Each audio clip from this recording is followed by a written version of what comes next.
good morning, good afternoon, good evening, depending upon when, of course, you consume your media. Welcome to Run It Back. This is episode number 82, and I am your host, Menelik Fernandez. The premise of this show remains the same, where we take teams that have played previously and we run it back, so to speak, where we take the teams and we see what worked, what didn't work, what we would do the same, what we would do different, how we prepared, all that fun stuff that coaches like. That's really niche for us, but we love it.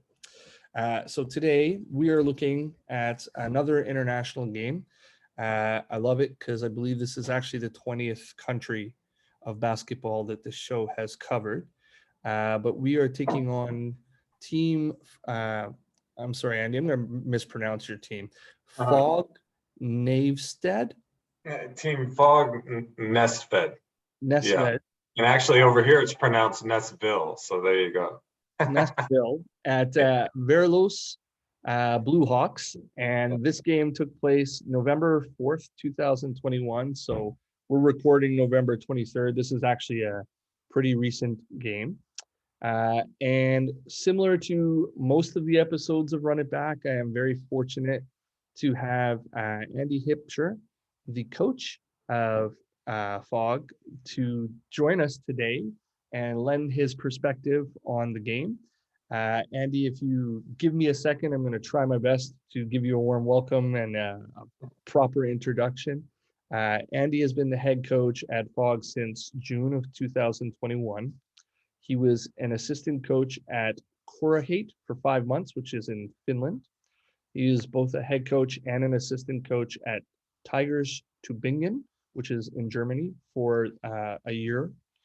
He was an assistant coach at Ebic White Wings, which is also in Germany. Please forgive my pronunciations. That was about an 8-month stint.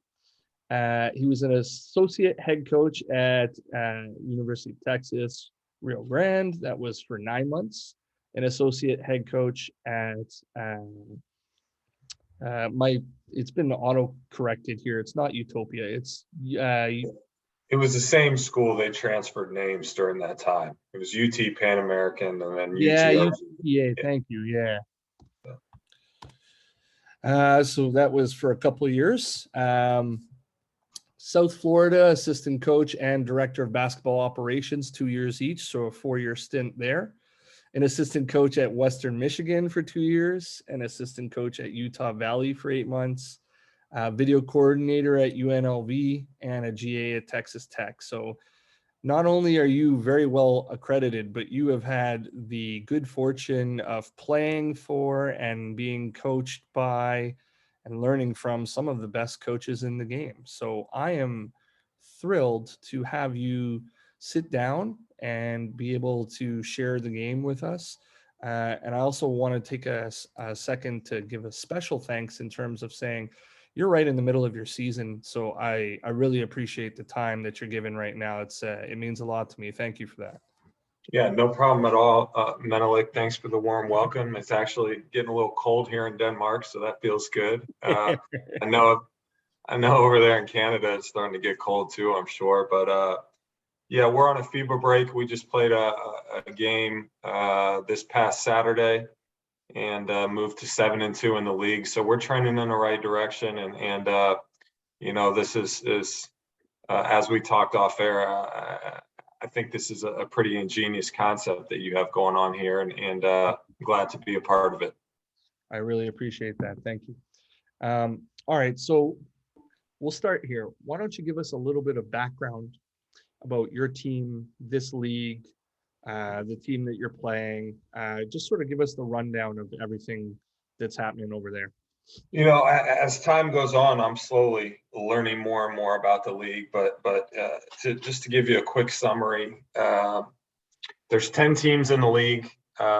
It's a top-heavy league. The top 5 teams are as good as any teams that I have coached in Germany and Finland and whatnot. And then there's a bottom 4 or 5 teams who don't quite have the budget and the resources that the top 5 teams, similar to like maybe Greece or something like that. And now Greece is a higher competition level overall, but I just mean according to it being top heavy. And so that kind of is the background with the league. The Bakken Bears are a Europe Cup team, and they're very good, and they compete with high level teams all over the country or all over Europe, and obviously in international play.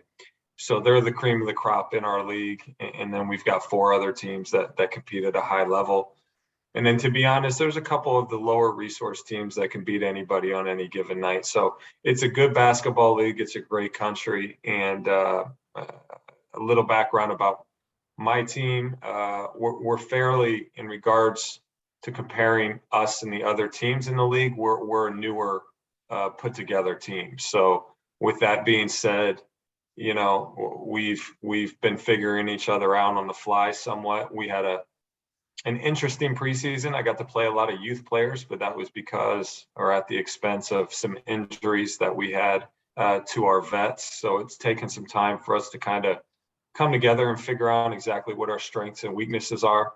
But I think that we're headed in that direction, and we've been pretty productive in our last few games at shoring up some things that were causing us some issues. So I don't know if you want to get into specifics about the roster or anything, but feel free at any time when we're watching this to ask about guys or whatnot. For sure. Let's start with the scouting process here, right? So have you played this team before in the season? When do you start your scout? How many games out are you watching? What goes into your scout? Let's go through that process for you. Yeah, the scouting process is near and dear to me.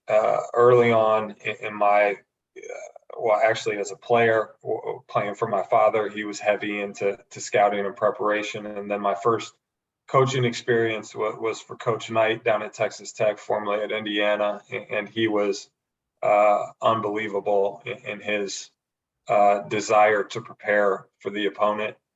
And then my first assistant coaching spot, that was a grad assistant position at Tech. I worked for a coach by the name of Dick Hunsaker, who was a Rick Majerus disciple. And I mean, you've never seen more tedious process in regards to preparing in your life. And I say, you know, I was scarred by it early on in my career, in a good way, though. You know, I've taken that with me for the last, 12, 13 years, however long it's been. And the reason I say I was scarred by it is because it is extremely tedious and extremely time consuming.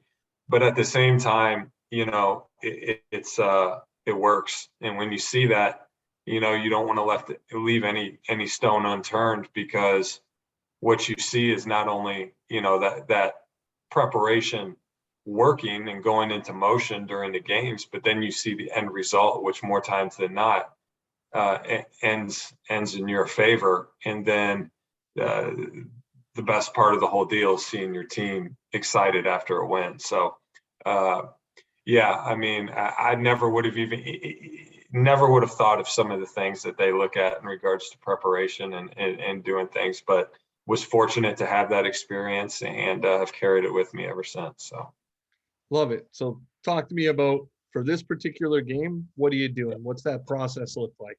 Over here at this time, before we start cup play and before we start, our playoff round robin that hopefully extends into some series at the end of the year, we only play about once a week. And that's typical for most leagues, unless you're playing international competition as well, where you'll get 2 or 3 games in a week, but not typical of what the game schedules are like in the US. So that took a little adapting, but as a coach, I guess you can always find things to get better at. But with that said, a typical preparation, I'll start about a week out, or 5 days out, watch 2 to 3 games, and break down every single possession, chart each and every play I see. I would say in regards to player personnel, the way that I was taught to break down personnel at an early age. Again, I had mentioned the Coach Majerus disciple working for Dick Hunsaker.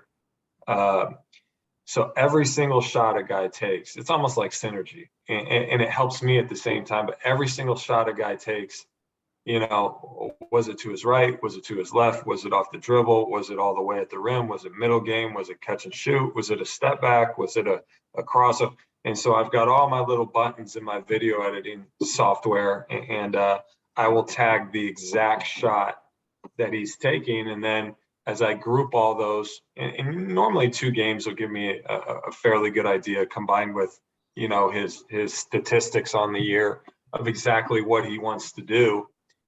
And so that, coupled with obviously the schematic part of things, give our guys a healthy, understanding of what they're going in to compete against. And I think, as a player, any little thing that I could gain an advantage with, I would use it. And you have to be careful, because there's some players who can absorb all that. And so you have to know your team, and that can backfire on you too. But that also goes into the roster building process. You want to find those guys who have the capacity mentally to absorb that, because that it can be beneficial in the long run. And you try to avoid the guys who can't, because their ceiling is only so high if you can't really mentally absorb things, and you're playing based off your physical ability. So Right.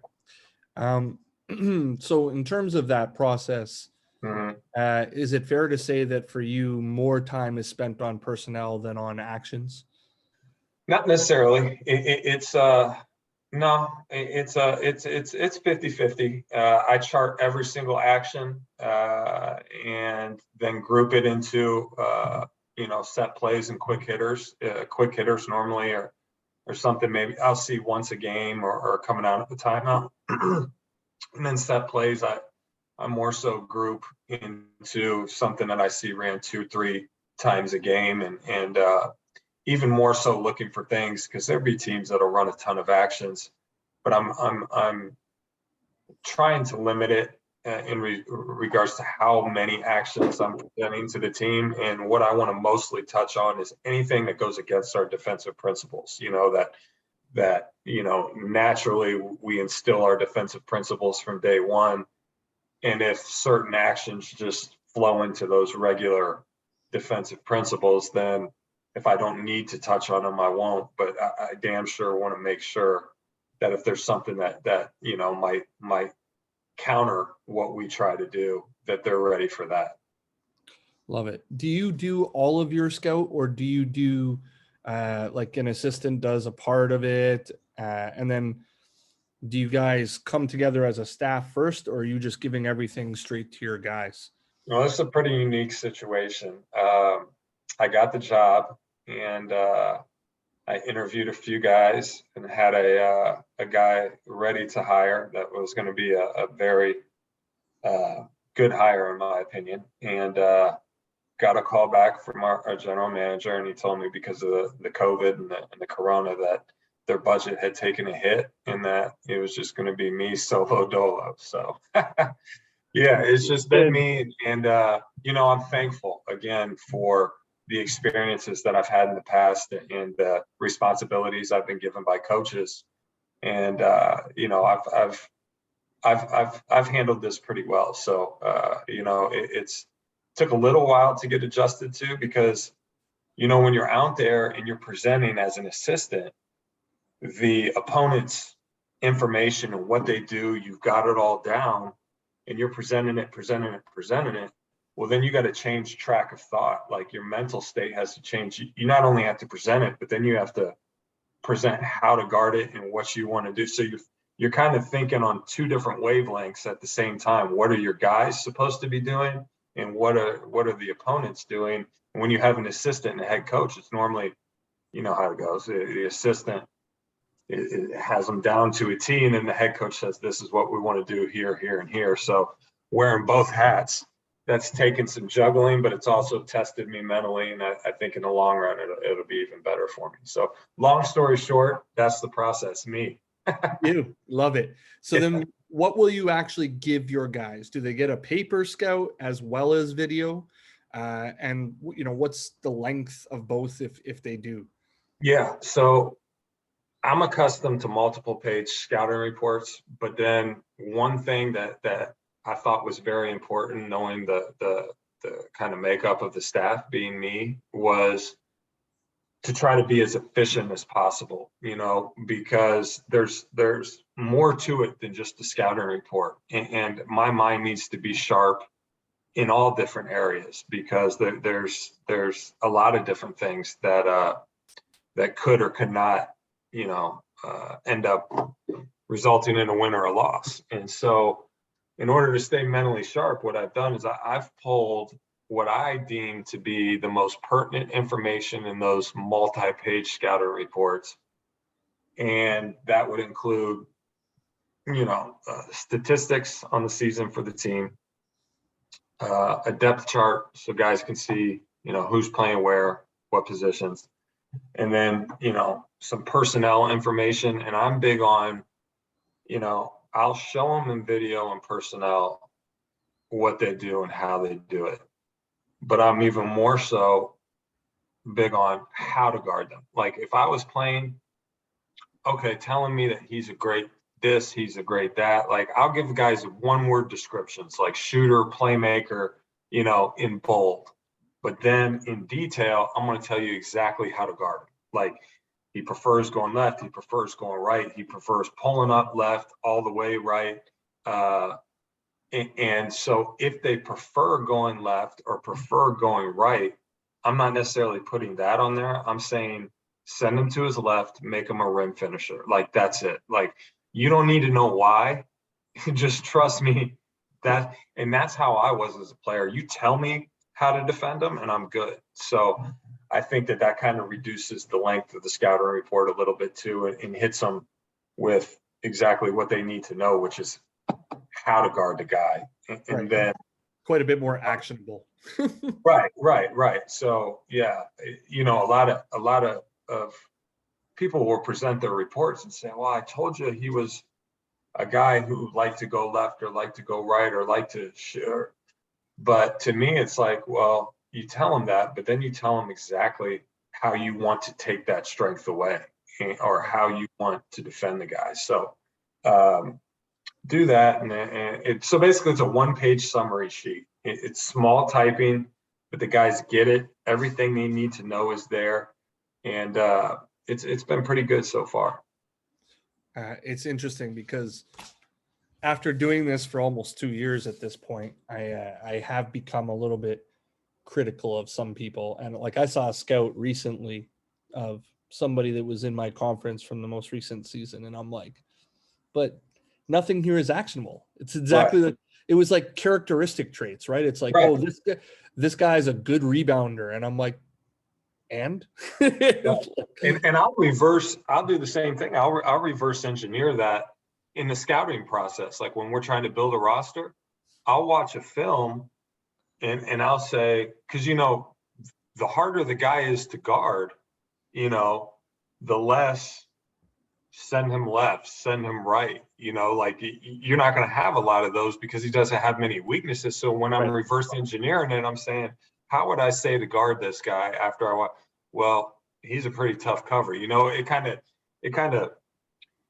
of checks off what your eyes are seeing initially by going back and kind of doing it the way that we scout the players. Because as I'm scouting the player for, as an opponent, I know the guy's, a guy might have a crazy night that normally doesn't. But for the most part, I got a good feeling of who can play and how damn good they can play, So right.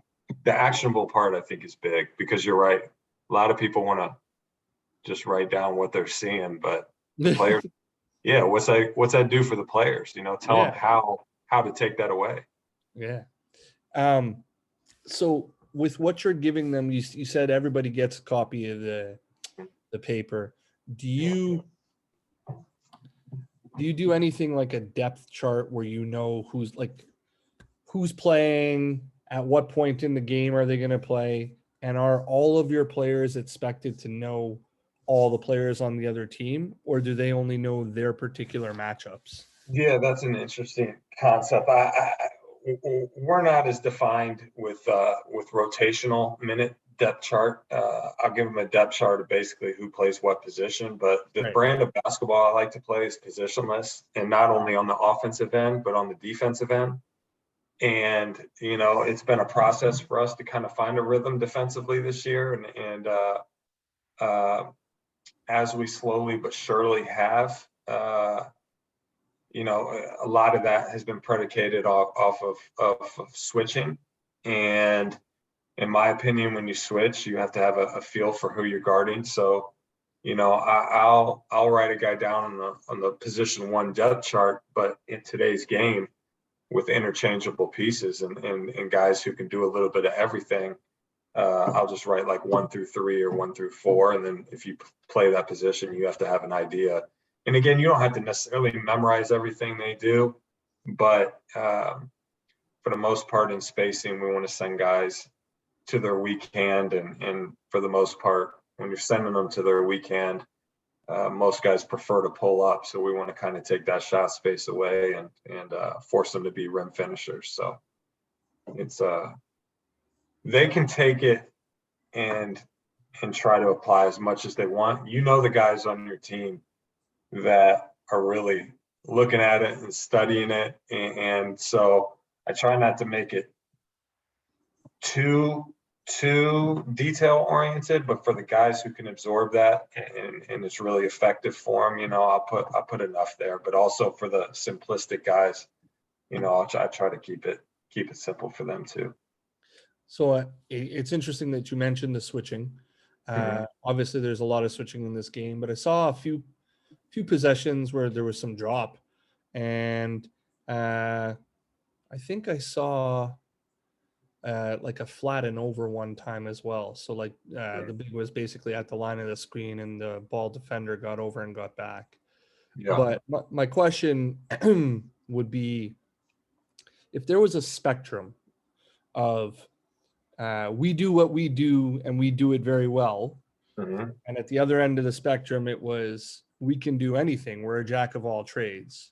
Where do you think you would fall on that spectrum with regards to like screen coverages? More towards the we do what we do and we do it very well, just because,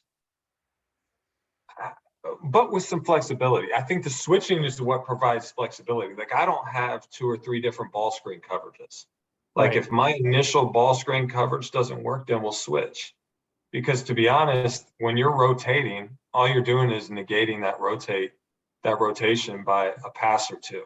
You know what I mean? Like eventually there's going to be a mismatch if they find it in that rotation. It just might not happen right away. So it's like, do you spend all that time and put all that pressure on your guys to be able to execute those rotations? Or do you spend the majority of the time saying, okay, if we're going to counter this, we'll switch. And if we switch, this is how we want to counter an offense that wants to attack our switching, which we're a heavy proponent of fronting the post, which a lot of people are not. And it takes a lot of extra effort and physicality. And to be quite honest, begging your guys to buy into it. Right. But once they see it can be productive, and you get guys, especially your guards, who want to come down and help out rebounding, then if you got the skill and talent like we have on the offensive end, you become a problem. So it's really interesting that you say that, because so I would put us in and around the same age. And when I played, I didn't have the career you did. I was a pretty good high school player, but I didn't go on beyond that. But when I played, every coach was about fronting the post. Yeah. And it seems to have disappeared. It seems to almost be like, at this point, just allow the catch. We don't care. And I'm like, right. And I don't know if that has to do with the statistical part of the game where they're saying, okay, just give up the 2. But, laying behind, to me, even with if you've got bigs, I just think you're at the mercy of the referee's whistle. you become, I mean, obviously the offensive player has the advantage because he knows where he's going. So even with my bigs, I'll have them 3/4 to, and I'm a face front guy, not a butt front, because I think first off, I don't want my bigs helping off their man on the ball anyway. That's going to be the low man weak side. But if you're face fronting and the shot goes up, you don't have to spin and then make a move to try to get on the glass. You're already facing the glass, so you're just making one less move, and I think it's easier to offensive rebound. But again, it's a mentality, and it's something that you can talk to them about. But until they buy into it, because it takes extra energy and extra physicality. But it's been pretty good for us recently as we've started to play better defensively as a unit. So Love it. Going from the general of the process to the specific of this particular game, what did you really identify as being your advantages? What did you want to attack? Who did you want to attack, and how? All that fun stuff. yeah, offensively, I think that we talked about. They were going to pack the lane. That's one big difference between, especially, I mean, you take the highest level of the NBA in the defensive 3-second rule, and then in Europe, that's what makes it a completely different game offensively, is that you can pack the lane and play off the help line like in college. It's no different than in college. You see some guys who flourish, when they get to the NBA because there's so much more space. You can only guard the blocks and elbows. Yeah. And then by that time with those elite athletes, that difference between guarding the block and elbow and that help line, is infinite for a defensive player. And that's why length and athleticism and the ability to kind of see the game in advance is so important. But over here, you can pack the lane with as many guys as you would like. And I'll give this team credit. They're not the most talented team in our league, but they play to their strengths defensively. And one of those was to try to pack the lane. And so long story short, they nexted the ball screen. So strong side kicks were there. And then even on the backside, they'd be hanging out in the help lane. So skips would be there. And then, I'm a big middle third proponent. I think that the game is won and lost in the middle third of the court between the two slots, lane line to lane line, because that area, you negate help. It's really hard to help in the middle third. And if you do, then that's an easy pass, whereas when the ball's on the wing, and, I'm a heavy proponent of ball movement, but at the same time, I'm not a guy who just says, swing it back and forth, get it side to side, because to me, defensively, you can build your help so much, especially in Europe when the ball's on the side of the floor, that getting it moved, but also having an awareness of trying to keep it in between the slots is important, because then you can get north-south and create a lot of problems. But you also have to be tough in the middle third, because there's a lot of reaching and hands in that area as well. So that's a concept. When I was coaching for my dad down at UTRGV, he had never really talked about that when I played for him and when he was at Akron. But obviously, as time goes on, he picks certain things up too. But he kind of brought that to my awareness. And as I started watching games, like a lot of actions that happen in the middle third are really hard to guard. One, because they're in action, but two, because you got to kind of pick your poison as a help defender. Do I really help, or do I hug up on my guys? So it opens up the lane a lot. For sure. So in hindsight, would you say that you were able to accomplish those things that you wanted to attack? Yeah, we were. We made good reads, and whether they were strong side, whether they were weak side off the pick and roll or off the ball, we got the ball centered. And when we get the ball centered, we like to set a lot of off ball screens, which opens up the lane as well for curls and just reading the game from the way the defense is playing. And we like to call that area the flash position, and anybody can get up there and make that catch.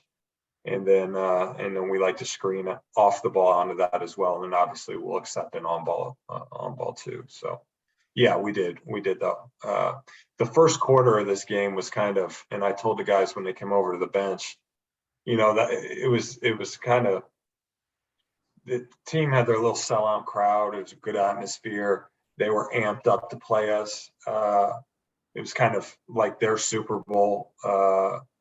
And so the first quarter, I think it was a 2 or 3 point game, but I was pretty encouraged because we weren't shooting the cover off the ball, which we're capable of, but we defensively were making them feel us the entire quarter.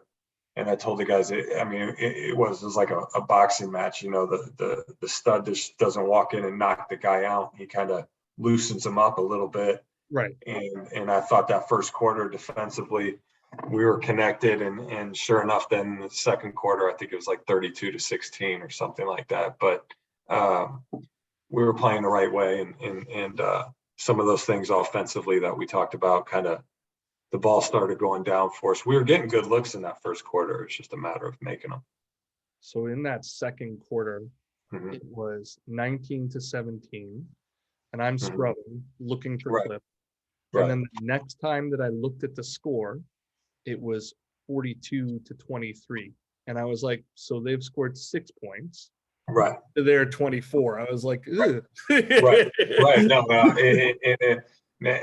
I mean, sometimes as a coach, you sound like a prophet. Other times you sound like a complete idiot with your guys, but the goal is the same. You're trying to put them in a mindset where they go out and they believe in what they're doing. And in this instance, it ended up working out because I could feel it, like we just weren't making some open shots. We were getting good shots, but defensively, they couldn't breathe in regards to how we wanted to play and execute the game plan. I'm not a guy that wants to pick up 100 feet, so I don't mean breathe in that area.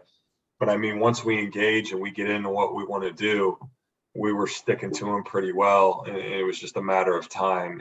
And that time was in that second quarter. Love it.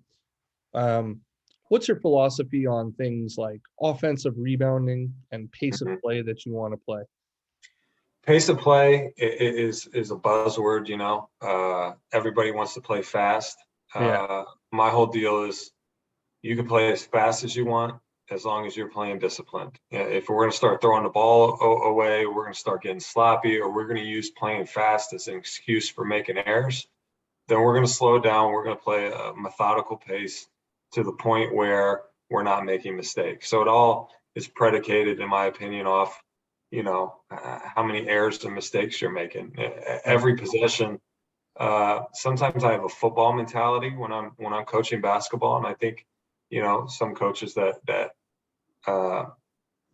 I've worked for have also taken a liking to football. But football is possession by possession is graded. Like every single possession, and right. I kind of very look at for it. Right. And I kind of look at basketball the same way. You're either doing the right thing or the wrong thing. So to get back to your question, like if we're in transition or we're playing up tempo, we're either playing it the right way or the wrong way. But I'm not giving them any slack or any built-in excuse for playing fast. So to answer your question, I want to play fast. I try to recruit guys who can play fast. If we have an open shot from a guy who can make shots early in the shot clock, by all means. But there's also a feel to the game as well, right? Like right. if you're not making shots, then let's work to get great over good is something we talk about. Like if you got a good shot, give it up for a great one. And I got some pretty good guys this year that have bought into that, and it's not easy because they're talented scorers, Right. And when you have talented scorers, sometimes hearing that is in one ear and out the other, but for the most part, they've bought into that, and collectively, I think we got a pretty good chance to be successful because of that mentality. So, how many to the glass offensively? 2, no, 2, 3, sometimes 2, depending on who we're playing and how heavy of an offensive transition conversion team they are.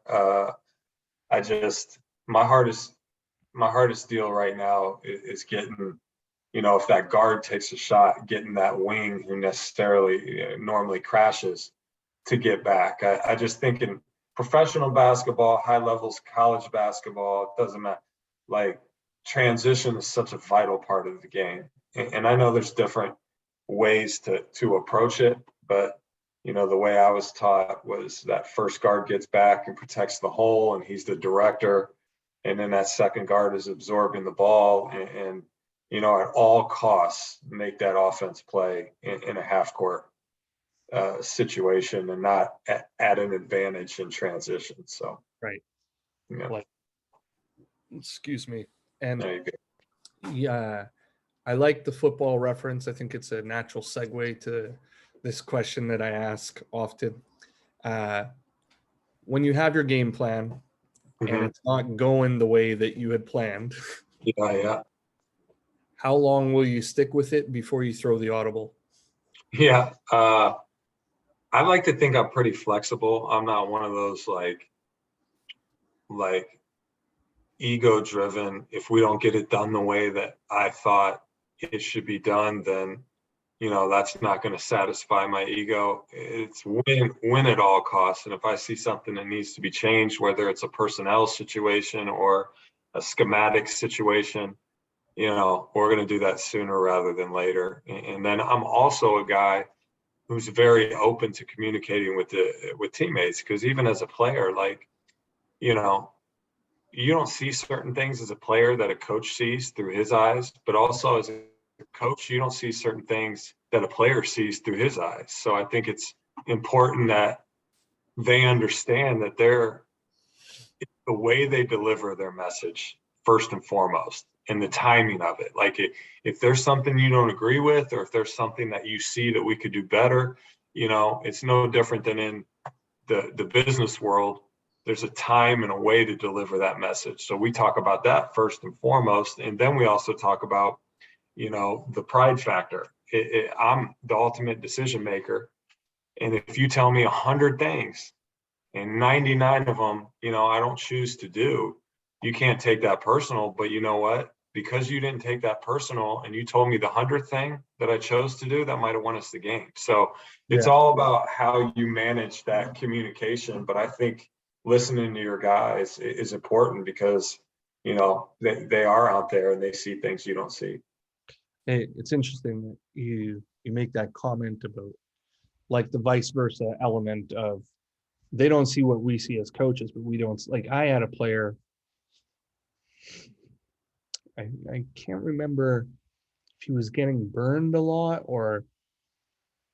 but he was having difficulty guarding someone. And like we had a timeout situation. I was talking to him and I was like, is he really that much quicker than you? And he's like, yeah, coach, he actually is.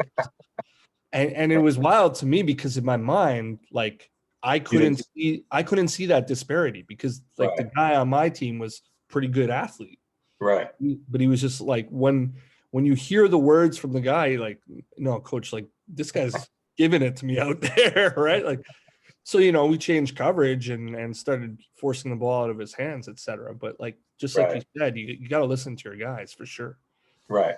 100%. So I'm going to go out on a limb. Excuse me. I'm going to go out on a limb and say that you're probably not tracking anything on the bench, since it's just you solo dolo, as you said. Yeah. I've got a guy who comes to the games, though. Like, he comes to the games and sits on the bench, so it looks like I have an assistant. And he does what he can. You know what I mean? He's a good guy. He coaches his own team, so he's got his own problems and worries. But he'll keep my fouls for me, and if he sees anything, he always knows he can bounce it off me. So I don't want to totally discredit that, but he's a good guy and does a really good job here in Denmark with a youth academy. So you are keeping track of some stuff on the bench. Yeah, just the basic things. And then, I like to look at stat sheets, and I'm pretty old school in that sense. I'm not too statistical, analytical, even though I do believe in tendencies and trends. But I'll always look at, offensive rebounds, our ball toughness, turnovers, and then, more so at a halftime, when I have a little time, look at individual trends. Or if there's a game where we need to guard the 3 line, I'll look at their 3-point efficiency at the quarter or the break or something like that. So pretty basic statistically. So that would be the first place you would go on a box score?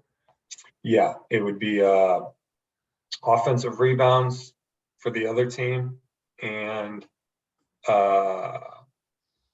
turnovers for us. Are we taking care of the ball? Because we're, especially this year, like the last thing I tell them before they leave the huddle to go on the court is just ball toughness. Like, we're so talented offensively that if we can get a shot up more times than not, the result is going to be putting points up on the board. But we're doing ourselves a disservice. And it's the same thing with their decision making with the ball. Like, we don't need to make 50-50 passes. Like, we're not a team that struggles to score, that's having to squeeze a ball through a small window to try to get a bucket. Like, we can continue to work the defense and probably get something decent, and we don't have to take that chance. So ball toughness is a huge deal. And then with our the way that we play, we're not the biggest team in the league, so rebounding and having our guards get in the mix is an important key for us. So those are the two that I look at immediately. Love it. And at halftime in this game, what's a halftime look like with you? What kinds of things are you saying? In this game specifically, since we widened the gap at the half, it was, again, it was more that football possession by possession analogy. There's going to be X numbers of possessions, and the way that these guys now know, I break down every single possession. It's either good or bad, and I tag it. Right. And we watch it over a couple days span. I don't like to drill them with too much video all at once.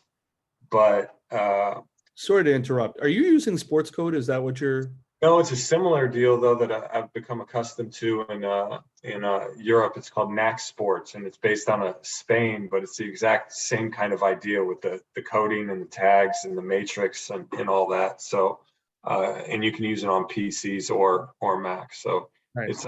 It's a pretty good deal actually. But yeah, so you're playing against the game. You're playing against the possession, and also at different points during the season, you're going to have to motivate yourself in different ways, and you're going to face quote unquote, mental adversity in different ways. Like everybody, of course, there's mental adversity when you're not playing well, but there's also, there can also be a mental test when the game is out of hand or you feel like you don't need to focus. So take that challenge to stay locked in. That's basically what we talked about at half, and play the right way and be on the green side of every possession rather than the red side. So yeah, it's tricky to play with a lead. Yeah. And sure. if that lead gets quite a bit smaller, I think it becomes very difficult to win that game, because there's something mental about that when it gets smaller that you're like, man, we were just up 20. What are we doing here? Yeah, and especially that's been one thing that I've become or noticed in professional with the 24-second shot clock. Leads can change drastically quickly. Yeah. Then you get a team maybe that isn't that good every night that can become good for a quarter, and then all of a sudden, before you know it, the game's over and you're on the losing side. And so my point being is it's a fine line when you have a lead, and then I also want to play my youth players, and you never want to put yourself in a position where you're having to win the game 2 or 3 times. So figuring out how to make your rotations to a point where the game has been closed, and then you get your younger guys in. That's a balancing act as well. So do you do anything that is like comparison of the results of the game to the scout that you provided, sort of like an evaluation of yourself and how accurate your preparation was for what you delivered. Yeah, in a sense, because like I said, I'll break down every single possession and group them, whether it's initial pick and roll defense, weak side pick and roll defense, switching in the pick and roll if we're in a certain coverage, transition defense, drag defense within transition defense. So everything is categorized, and then I can look at good offense, good defense, bad defense. And then I go to my scouting report and I look at the keys and I can match that up to how many errors or lack thereof of errors there were, and then measure, did we do what we needed to do to win? And then I can also measure myself if another area jumped out that they were either, that was a differentiator in the game. I can evaluate myself and my preparation. Like, why didn't I see that? Or, so. Yeah, that's one that I like. I had a guest tell me that he does that all the time, and I'm like, I think that's actually pretty cool. I've never really done that myself, but it makes a lot of sense to me. Like, hey, was this an execution problem, or did I not convey information properly to the guys, and maybe that's why the message was lost. Right. All right, video time. Like I said, I'll play each clip 2 or 3 times. First one, just sort of get an idea of what it is. Second time, I'll try to describe for anybody who's listening. Third time, all yours. Tell me what you see. Tell me what you would do different, same, all that. This is early in the first quarter. It's 15-15. I think my note was this is just a set I liked. It was like a pin away at the elbow, and then sort of a 2-man game in the middle of the floor. He rolls and seals, gets a little left-handed layup over the top there. So talk to me about it. Tell me about options. Tell me, is this a play call? Do you run it often? And is this sort of the primary option out of it? Yeah, so this is just kind of, I'm a believer in reading and reacting on a spacing on the floor. This is an early game entry that we just call a stagger, right? And everybody knows exactly what a stagger is. We've got, I don't know if you can you see my mouse on the screen or not? No. If you go, there's an annotate button. So if you go at the top there, there's a little pencil that allows you to do it. But if you want, I could do it for you. Yeah, it's okay. I can verbally just talk it through. But I've got number 9 down there is the bottom guy in the stagger, and number 7 is the top guy, exactly. And then we've got our cutter, who is particularly good at curling. And I would say 80% of the time, like one thing I like to avoid in off-ball screening are what we call ball cuts, which means you just kind of cut to the ball and it kills whatever action you're in. So they're making a read. Is my man chasing me? Then I'm going to curl it. Is he going under? Then we call it the bump, or some people might call it a fade. Or is he jamming me and I'm going to cut back door? And in this particular play, he's chasing the guy coming off the screen. So our guy makes the right read and curls it. And that's just the beginning of the action. So then we talk about from day one, when guys get here, screener, you screen, cutter, make your read, and then screener, you're going opposite the cutter. Or if it's a tight curl, we give the big the option to do what he does right here, which is get the drop off. But in our motion principles, we always want to keep 12 to 15 feet of spacing. So as you cut and as you screen, you want to keep that spacing. And in this particular play, my bottom guy, I think his man showed hard early, so he looked for the slip. And normally he would pop the stagger, but he just kind of spaced. And as our cutter came off and tight curled that, the big recognized his man had to help for a second, so he went for a deep drop off / post up, and it was just kind of a read onto the play. He could have done one of two things. He could have, well, actually they switched it. So he just took the switch down to the paint and buried that guy, which is an option at any time. And once they met him that deep, it was a mismatch and game over. And so it was a credit to the cutter as well at kind of breaking off his tight curl because they switched it, and then being patient enough for our big guy to get down in there and seal. So that was something actually. And as I'm thinking about it, we played a team in a pretty big game that we did not win in the game before this, and they were switching our staggers. Our staggers have been very good for us this year, and we weren't patient enough to read the switch and make them pay with the post up at the rim. So this right here is productivity in regards to not letting what bothered us in the game before, or not doing what we needed to do based off of how the defense was playing us in the game before. And that actually is a pretty good clip right there of us progressing from what bothered us in the previous game. So in the previous game, they were switching this stagger, right? And we weren't taking the time to read the mismatch. We were just kind of playing through it, and the guard up top, was just kind of swinging it.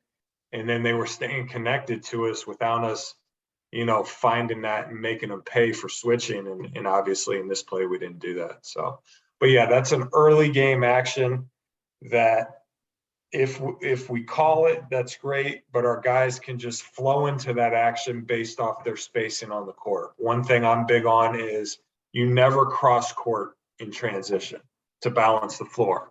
You'll always get to balance initially based down to the action. So if we have 3 on a side, that's going to be a stagger.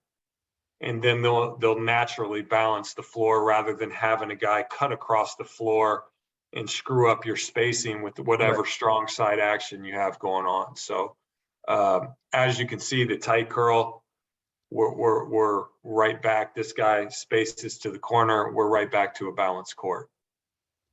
So I got 2 questions from all of that. The first one, I didn't think I understood what you called the ball cut, I think it was, when he's coming off. So does that mean just basically if he was making a ball cut, he would be cutting more towards where the pass came from and not making like a straight line cut?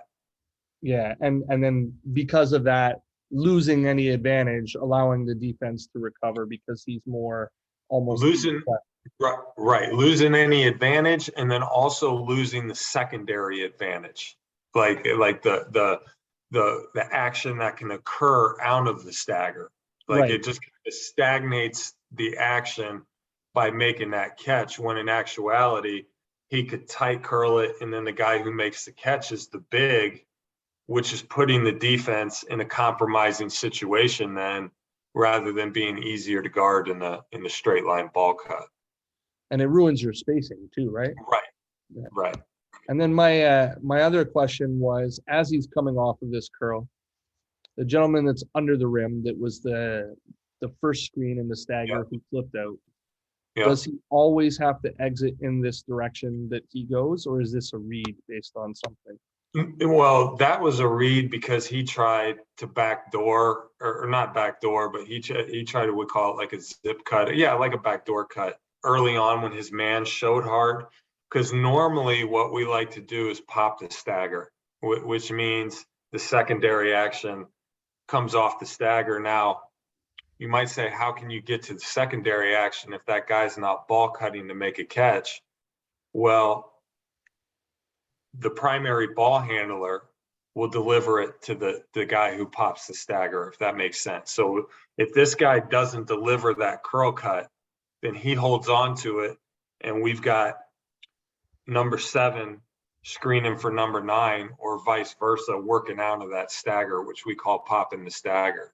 So again, we're making the defense make a decision, and then reading based off of how the defense is defending it. So it looks basic. Oh, they're just setting a stagger, but we work on the nuances and rather than running a play, teaching guys how to run a play, teaching guys how to play. And I think that's a big difference in regards to approach. Everybody can run a play and be taught to go to A to B to C to D, but not everybody, a la the Golden State Warriors, can read the game, and there's a counter for every way you're being defended. And that's why, in my opinion, I enjoy watching them by far more than anybody in the league, and why they've been successful. Not necessarily, well, I mean, Kevin Durant's Kevin Durant, but not necessarily on paper. Even with the Warriors teams before Durant, if you took them and lined them up in a one-on-one contest against the Cavs or whoever they were competing against in the finals, they probably wouldn't win that. But their brand of basketball and their style and their unpredictability and ability to read on a spacing on the floor is really tough to guard. And it's kind of a, it's what you like to do as a coach or whatnot, philosophy. So Always going to give yourself a chance to win, at least. Yeah, hopefully. So this is a bad defensive play, I think. Okay. So my note is just fix it. I think it's a bad switch up top, and then only stunts was my question before. Yeah. So when you guys switch this, is this a switch that you want or don't want at this point? Am I? To be honest, I was without. I mean, it's not really giving it away if you're breaking down our team. You know what we're doing, but if you rewind it here, when we're in a switching 5 situation, so we're switching 1 through 5. Okay. Yep. No matter what we're doing in transition, we want to ice or down or whatever you call the wing drag ball screen. So the first mistake in this possession is that we didn't ice. When we ice it, if we're in switching 5, we're gonna ice to switch it. So once we ice it, and that guard takes a dribble towards the 5, we peel back and we switch it. So it's a natural switch. But to me, why that's good is, again, going back to our earlier conversation, is we're not switching and then that mismatch is right in the middle third of the floor where it's tough. We're icing it, keeping it on the side, then switching. And if they want to stop and go one-on-one the rest of the possession, they're going to see 3 defenders on that help line, on that midline. So that's why, regardless of what defensive coverage we're in, we're always going to, for the most part, ice the drag. And so we switch it here. And to be honest, I don't know if I did this guy a service right now. He is pretty mobile with his foot speed normally, but his mistake was he switched the initial drag. So he put himself in a compromising situation in the middle third from the jump. And this guy, countered him and made a move. But normally he's a guy who will just stay connected at the 5. We'll ice with him and flat show in the middle third. But like I said, we switched the initial drag. He put himself in a compromising situation. And then this guy made a pretty good move to get around my strong side guard there up top. He tried to stunt. But again, you see how much pressure that puts on the defense in the middle third. Like that should be an easy kick to number 6 for a jump shot. But he didn't even need to get to there. And then if my bottom side guard helps off that corner, it's an easy kick to the corner. So that's why we're a big proponent offensively of playing in that middle third. But yeah, long story short, I probably put 11 in a compromising situation, but he should have been in a less compromising situation because he should have iced. The ball would have been on the wing, and then our help would have been built off that midline, which would have made it a lot easier on him. So So with your high and low health, are you fine with them just stunting, or would you have preferred number, I don't know if that's 8 or 3, it looks like 8. would Yeah. you have preferred him to sell out and completely commit to Of course, sell out. I mean, especially on a blow by, like there's a difference between a resistance drive and a blow by, and there's the difference between, stunt help and over help. right.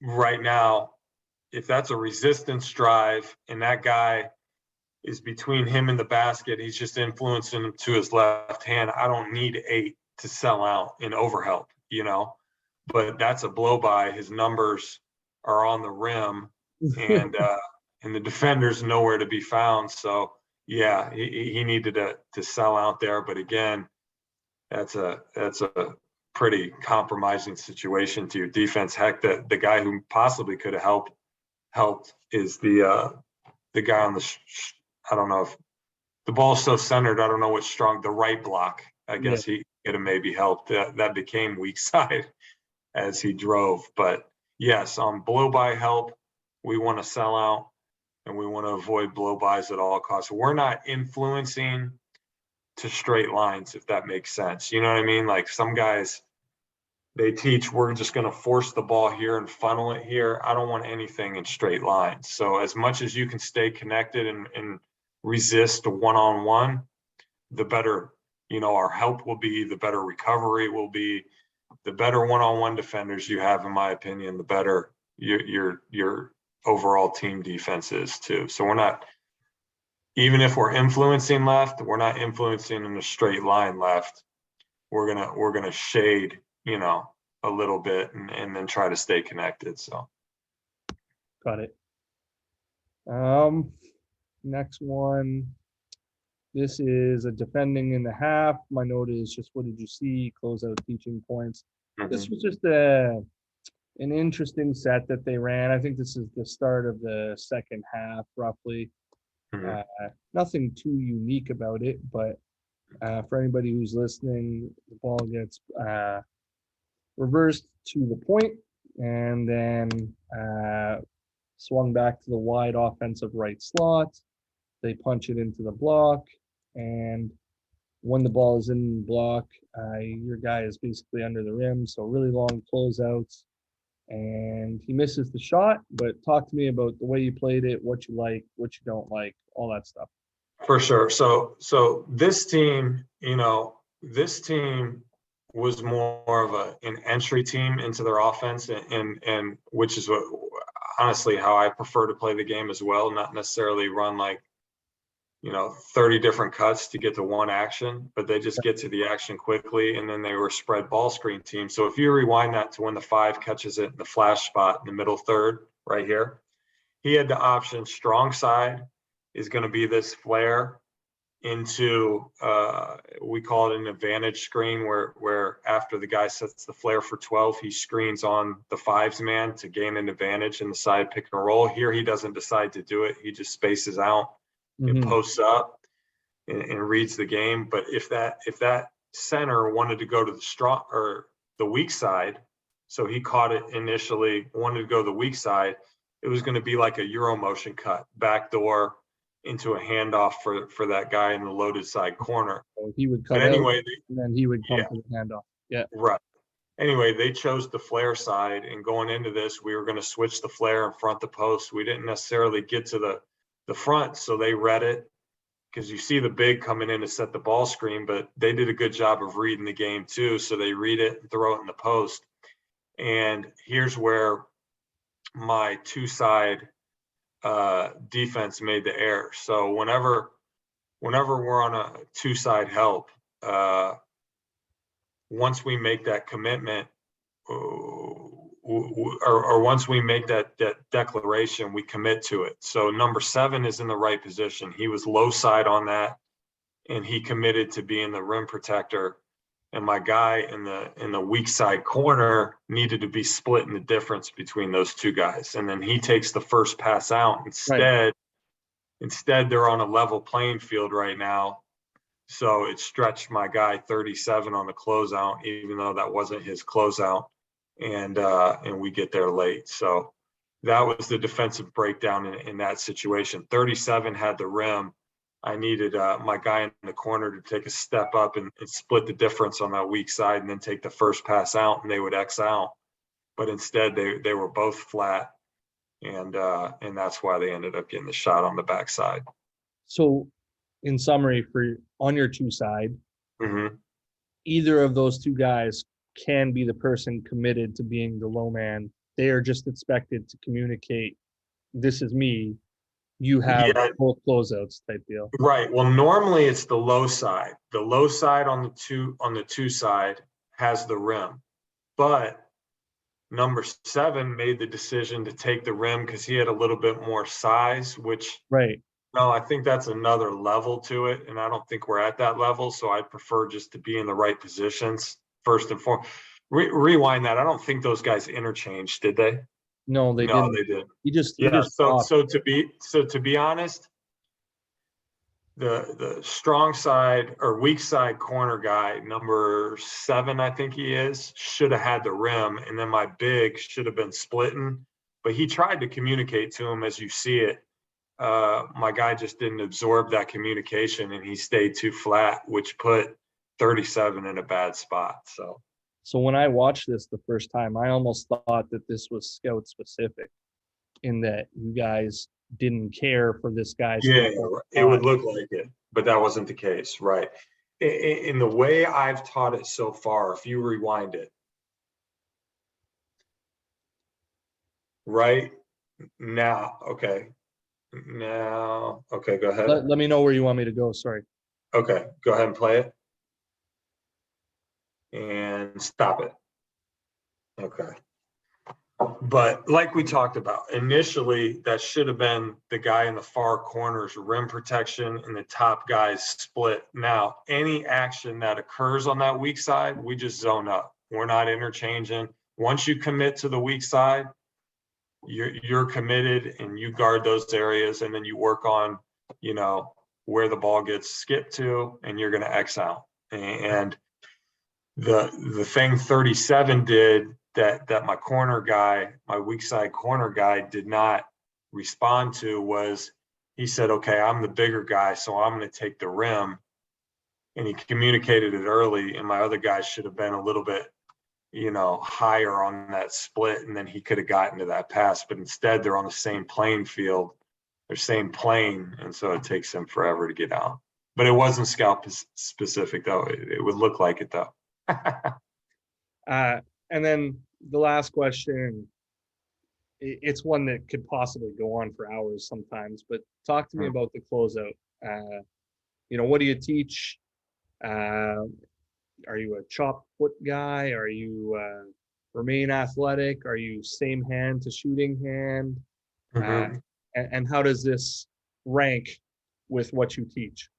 Well, closeouts are personnel specific first and foremost, and I can't see that guy's number, and so I'm not sure. I want to say maybe that was 14. Yeah, and he was a shooter, so that was a poor closeout based off of personnel specific responsibilities. That was a short closeout, almost like he was containing the drive, when in actuality I prefer to get him off the 3 line and make him go to his weak hand in that situation.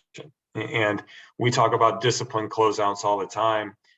If the ball is on either wing, I want a square stance with a hair of influence to the corner of the floor, not the baseline. So I'm square, I'm taking away middle, but we're influencing our stance. If you drew a straight line from our stance to the half court circle, it would go from the strong side corner down here on the bottom right to half court. So we keep them more square rather than opening up our stance and giving, baseline or God forbid a straight line drive to the rim. Right. We talk about stance discipline a lot, and that's an area that we've slowly but surely gotten better at. Love it. What do we got?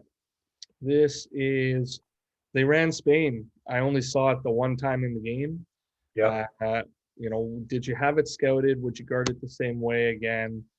For anybody who's listening, it's your typical middle third Spain ball screen coming off, and then there's the back screen, the Spain screen. You guys have 2 to the ball. He throws back, and I think the closeout is, I guess, good enough to run him off the line, and then he takes the 1 dribble pull up. Right. Yeah, we definitely prepared for it, and we didn't execute it in this possession. The biggest key in the Spain screen is the guy who's going to set the back screen. He's got to communicate it, because for us, we're going to guard it 2 different ways.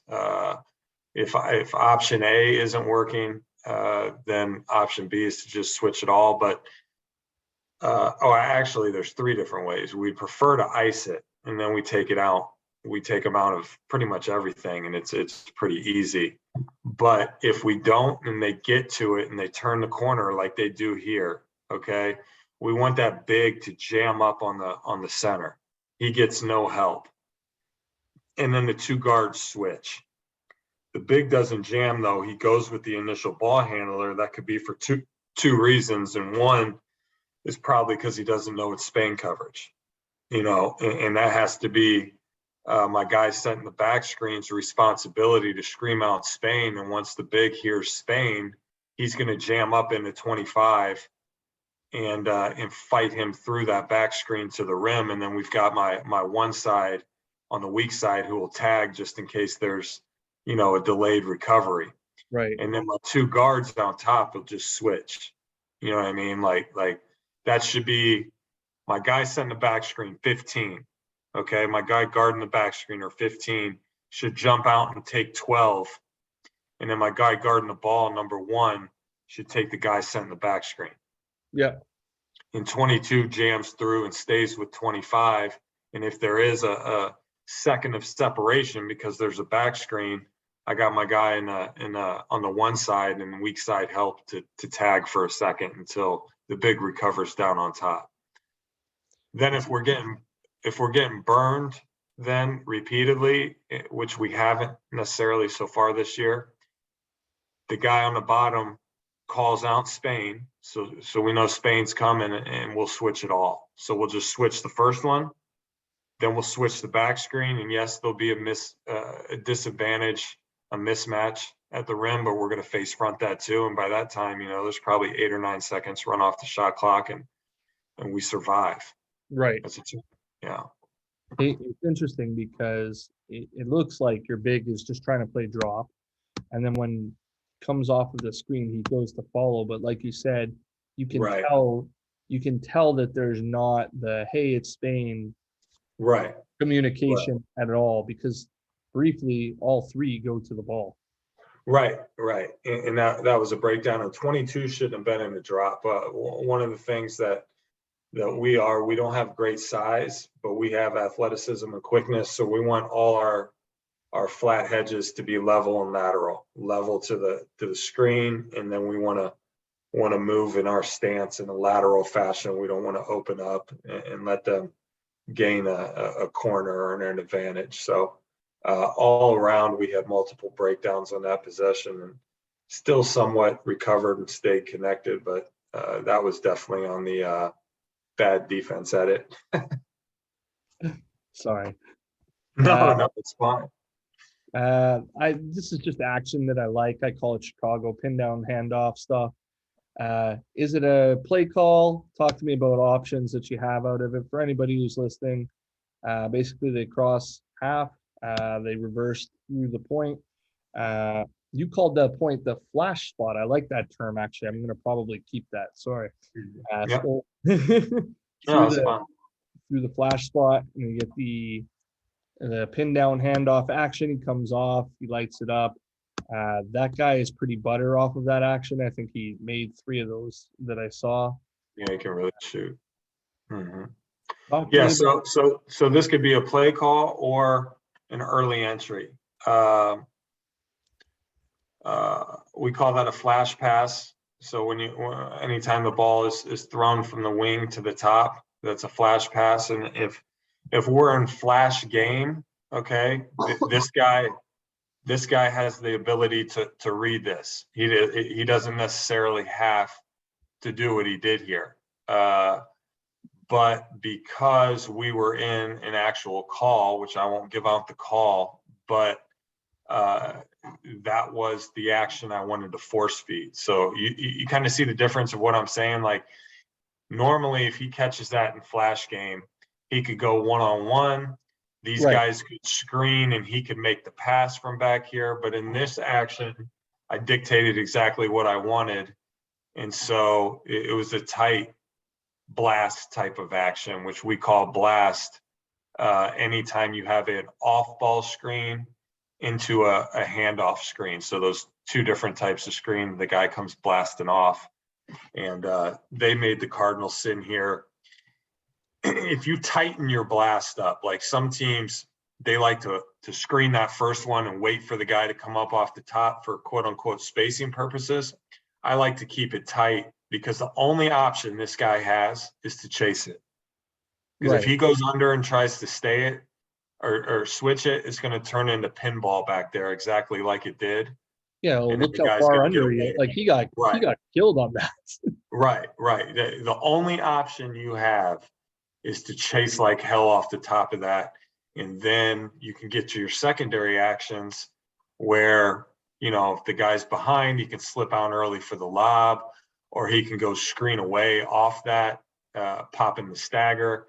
You know, you got a lot of options out of that. But when you go under on a shooter and it's tight like that, you're in trouble. So yeah. Like I said, I think he put to bed 3 or 4. yeah, he can really shoot it. Yeah. This one is another defensive one. It was ended up, I think, in a mid ball screen, and they slipped out and just kind of a little bit of an error. So the ball's moved to the right side of the floor. We come back, reverse it to the left side of the floor. During that action, there was going to be a ball screen on the reversal, but then he just sort of slips out. And on that relay pass, it gets relayed in. Talk to me about how you'd like to defend that better. Yeah. Let me see that one more time. Sure. So we got the guard switch, which is good. Ball gets reversed. That's just 22 being out of position. You know, he's not active in a stance. He comes off that handoff. Let me see again. Okay, so I guess you could say he used that ball screen, but he came off and he was kind of slow with it. We don't have active hands on the ball to deter vision. The guy slips out, and we're not too aggressive on our recovery. So that was more so just a mental breakdown and an effort type of breakdown there, which normally doesn't happen with that guy out there. He's normally on top of his stuff. That guy wants to slip out that early, you know.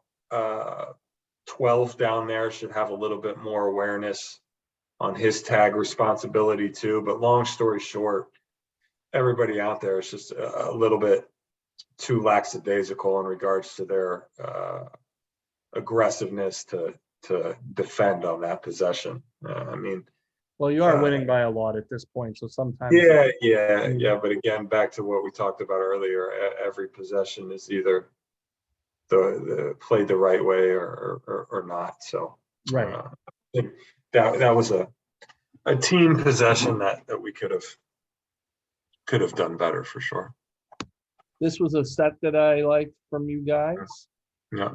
You know, just talk to me about options, etc. So for anybody who's listening, you get mid ball screen, and then it's like a veer screen, I guess. He sets a pin down, and then turns it into a top pick and roll again, and just rolls out, crushes the tag, and lays it up over top. Talk to me.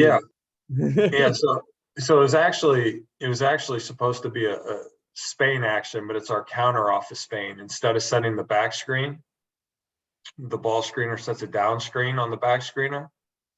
And we kind of miss the down screen. So he turns it into a bump or a fade, whatever you would call it, because the guy goes under.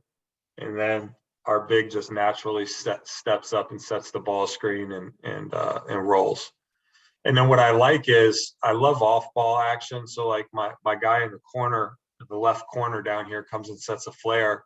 And to me, there's two different ways to teach the game or you know, the philosophy you may have, which is, you know, perfect spacing where every guy's standing to the perfect amount of spacing on the floor.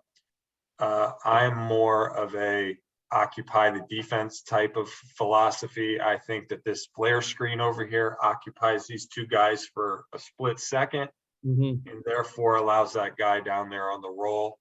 And if you didn't see him on the roll, the skip was going to be open. But long story short, I like actions going on both sides of the floor, and we do a pretty good job of reading and playing on a spacing here in this. The staying counter would it would be a call to go into the counter, or would it be something? Yes. Yeah. Yeah. I like it. Would be a call. I like that action overall. I mean, it's just it's a heady play, I suppose you could call it. Yeah. It's there's a lot of different things you can do for sure. Defending one more fixing the rotation type deal. So through the flash spot, fakes a flare screen,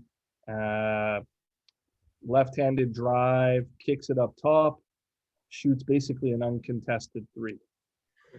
Yeah, so the breakdown there was my guy guarding the ball, who normally is a very good defender. That's just not enough resistance on that drive to the baseline. That to me is a little bit too much of a blow by, and then that puts my rim protector in a tough situation. Although if he's going to commit, he should be on the rim, number 12. Yeah. And cut that guy off, because now what he's doing with that is he's putting the split guy in a very compromising situation. So they had him, you know, he was actually in the right position, but there wasn't enough resistance, and that's why they got the kick out to 31. But if 12 cuts him off a little bit earlier on the baseline, then, you know, that guy's solutions with the ball are probably, you know, lessened a little bit, or at least resisted to where 15 has a chance to get to where he needs to on that closeout. But it's just too ABC there. I mean, straight lines, snapping passes, that puts a lot of pressure on your defense. And then obviously the initial blow by is a breakdown as well. The man that has two, what are your teaching principles? Because I find, and correct me if I'm wrong, it looks like the deeper that the ball gets towards the baseline, the more he's committing towards the corner man, right? Which is why this closeout becomes quite a bit longer. As the ball gets lower on the floor, is he supposed to cheat towards that side more for you? Yeah, because it's the easier pass, it's the closer pass, you know. But what he needs to do is read the passer's eyes, you know, and obviously that's why the offensive player, and no matter what position, has the advantage, because they know what they're about to do. But you can try to pick up some cues defensively and reading that guy's eyes. But to be honest, that kid makes a nice pass. He looks right now. He looks right now on the baseline, like, you know, he's looking at both, and he just picked the one he wanted to hit. And our guy, you know, was kind of leaning towards that drift, and then got put in a long closeout situation that he couldn't get to. But again, getting by the guy initially in that position. And to be honest, I don't know if that guy's in a position to score. He probably could have gone up with his left hand, but my guy 12, the shooter down there, if he's going to commit, he kind of commits to no man's land. You know what I mean? Like, if he's going to commit. If not, stay, and then 15 will stay connected and be able to reach that closeout. But there's a little indecisiveness there in the help, and that cost us. Who is the second closeout? Is it this gentleman here, or is it the beaten ball defender? You know, we haven't got too much into that. They can scramble on their own, but normally, traditionally, I would teach that number 12. It's the blonde haired kids. Once he stopped it, we don't. But if they wanted to do that on their own, you know, it flows pretty organically if one wants to take off and cover the corner too. Right. And then my last question on this one is number 15, who has the two. This is a pet peeve of mine with youth coaches. Mhm. And I had the privilege of speaking with Joe Prunty at one of the Rising Coaches seminars in person. And I wanted to ask him specifically about this, given something that he was demoing as well. The gentleman that has two, the take two defender, are you specifically teaching them to open up and face the ball?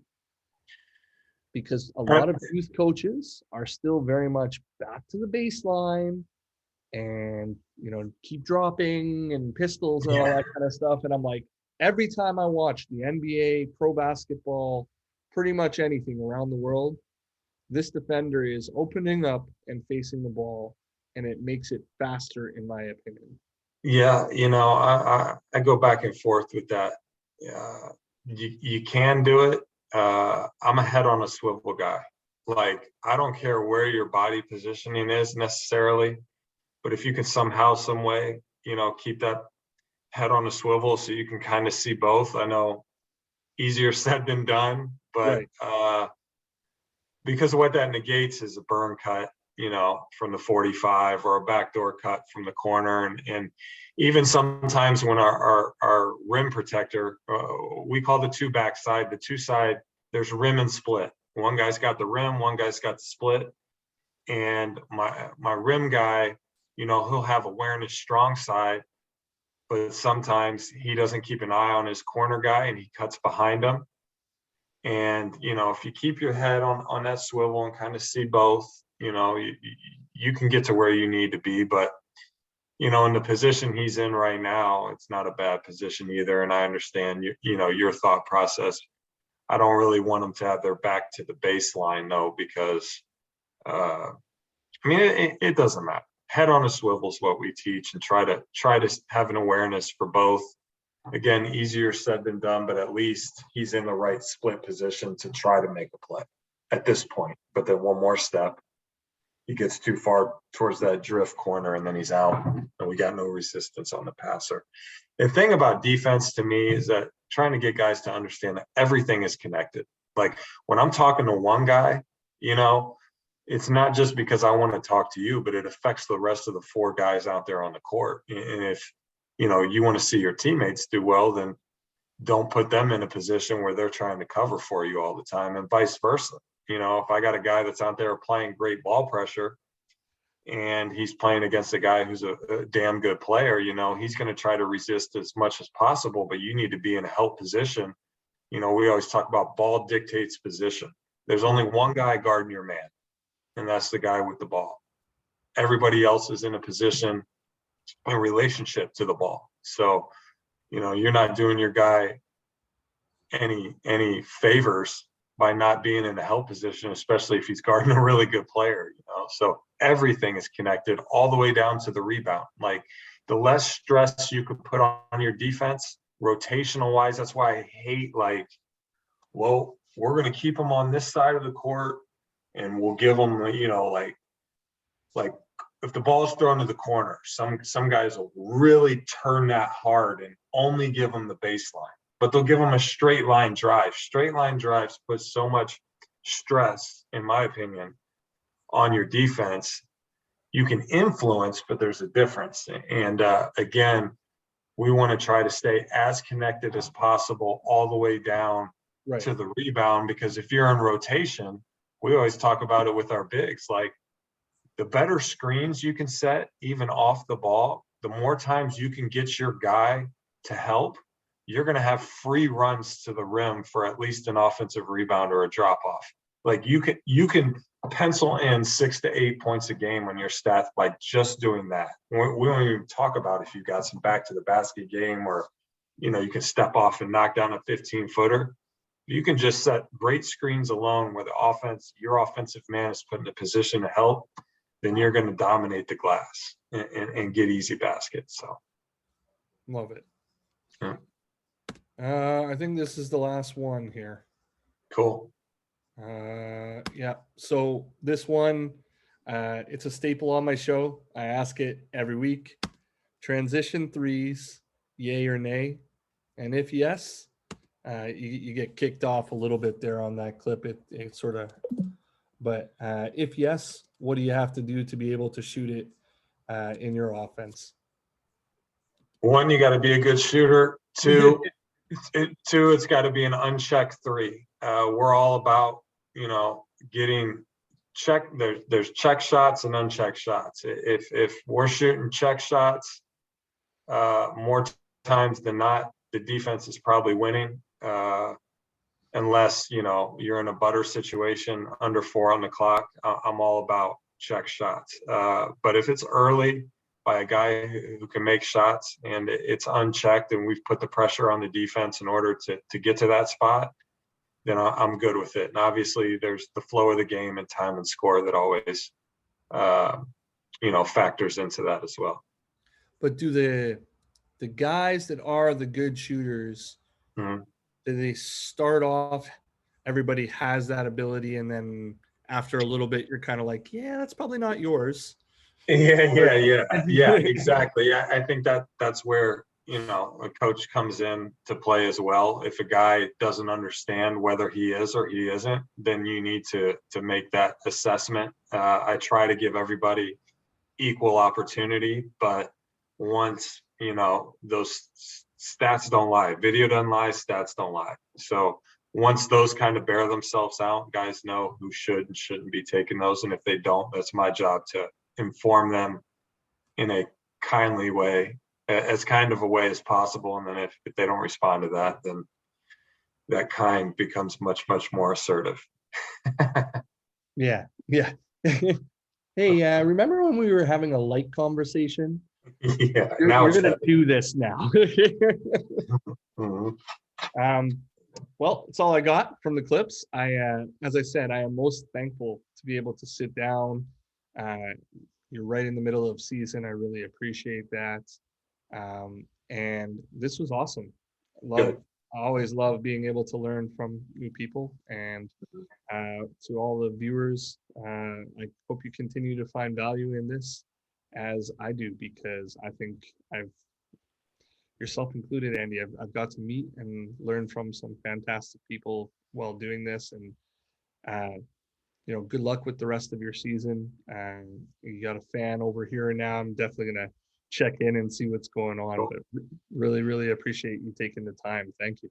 Yeah, no, thanks for having me. And like I said in the beginning, that the concept of your show is, I really like it. I think it's got a lot of positive things that could come from it, and I'm sure that there's only positive momentum that you're gaining each and every show, and bringing on quality coaches that are sharing their thoughts in the ways as they see the game. I thought one of the biggest things you got to talk to with a new team and new players who have experience and have played for quality coaches is that there's a million ways to skin a cat. And the beautiful thing about these podcasts is you can kind of come on and see how different people skin that cat in the profession of basketball. So it's a cool deal. Thanks for having me. No right way. There's right your way.